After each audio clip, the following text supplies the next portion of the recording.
Bible tidak ada satupun yang sahih.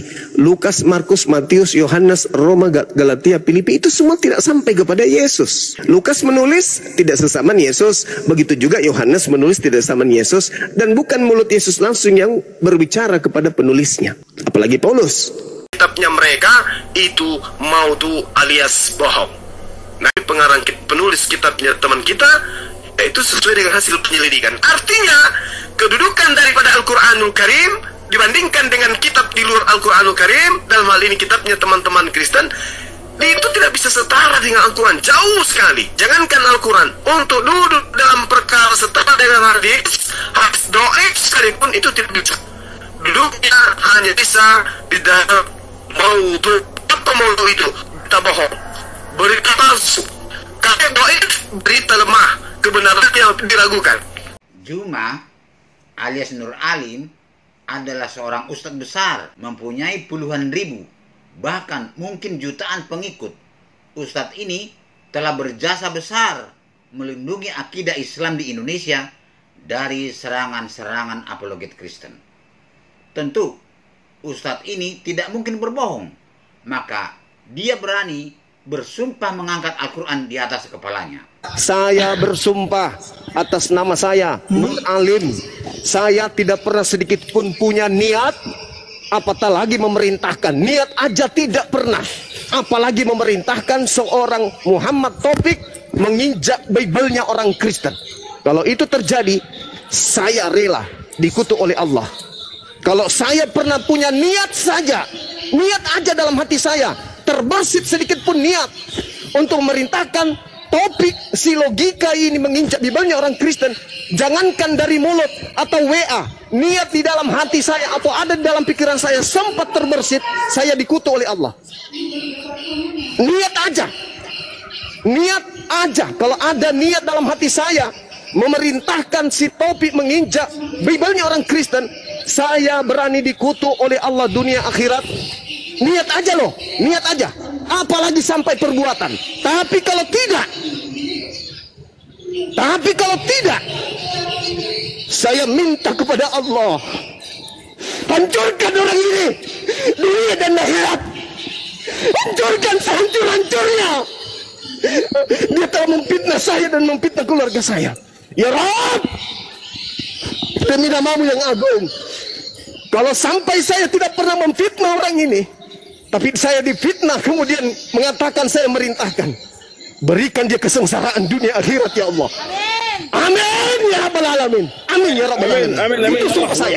Amin. Itu sumpah saya. Yang di bawah aminkan di bawah. Tolong aminkan di bawah. Amin. Jangankan berbuat ucapan atau menelpon sesuai dengan fitnahannya, atau chat dia sesuai dengan tuduhannya. Dalam pikiran saya terbersit sedikit pun untuk memerintahkan orang ini menginjak Bible, saya rela dikutuk oleh Allah dunia akhirat. Tapi kalau tidak, maka orang ini mohon ya Rabb, demi keagunganmu ya Rabb, kutuklah manusia ini, kutuk dia dari dunia sampai akhirat. Jangan kau berikan sedikit pun kebahagiaan dunia dan akhirat. Amin ya Allah. Telah memfitnah saya, memfitnah istri saya almarhumah, memfitnah saya habis-habisan. Amin. Amin ya Allah. Hancurkan dia ya Allah. Hancurkan dia. Hancurkan dia ya Allah. Dunia dan amin ya Allah. Sudah berbulan-bulan saya tunggu-tunggu, tidak ada reaksi dari Allah Subhanahu wa Ta'ala. Padahal Ustadz ini bersumpah sampai menangis. Hal yang sama, Ustadz Taufik juga bersumpah mengangkat Al-Quran di atas kepalanya. Saya, Tuan Logika, nama asli Ahmad Taufik, ya bersumpah atas nama Allah bahwasanya saya disuruh oleh Zuma M. Abbas atau Nur Alim untuk menginjak kitab suci orang Kristen. Dan kalau saya berdusta, saya siap menerima konsekuensinya apapun. Dan kalau saya benar, mohon hancurkan juga kemungkaran yang dilakukan oleh Zuma. Semua apa yang mereka lakukan, tolong ya Allah, tunjukkan kuasamu.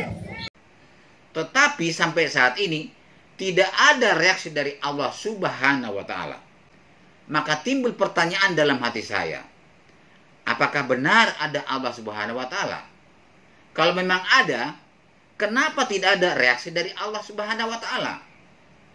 Atau mungkin Allah Subhanahu wa Ta'ala benar ada, tetapi karena kedua ustadz ini tidak mungkin berbohong, sehingga kedua ustadz ini adalah sama-sama benar adanya, maka mungkin Allah Subhanahu wa Ta'ala jadi bingung sehingga tidak bisa lagi mengambil keputusan. Ada lagi ustadz satu ini sudah berdoa atas nama Islam bangsa Indonesia beberapa tahun yang lalu. Bismillahirrahmanirrahim. Atas nama umat Islam Indonesia, Allahumma ahlikil kuffar minal yahud al-israeli halkan ajila. Ya Allah, rusakkanlah orang-orang kafir dari Bani Israel, kaum Yahudi, dengan benar-benar serusak-rusaknya. Wadambirhum kulla mudammarin, dan hancurkanlah mereka dengan sehancur-hancurnya. Wa mazzikhum kulla mumazzakin, dan robeklah mereka dengan penuh kehancuran. Ya Rabbal Alamin wa ya khairan nasirin birahmatika ya arhamar rahimin. Mudah-mudahan umat Islam di seluruh dunia mendapatkan kemenangan dari Allah Subhanahu wa Ta'ala. Walhamdulillahi Rabbil Alamin. Saya tunggu-tunggu sampai saat ini tidak ada reaksi dari Allah Subhanahu wa Ta'ala. Padahal ustadz ini berdoa atas nama Islam bangsa Indonesia. Kenapa tidak ada reaksi dari Allah Subhanahu wa Ta'ala? Pertanyaan ini timbul dalam hati saya. Bukan saya sengaja, memang datang sendiri. Yang tidak mungkin bisa saya tahan. Terima kasih.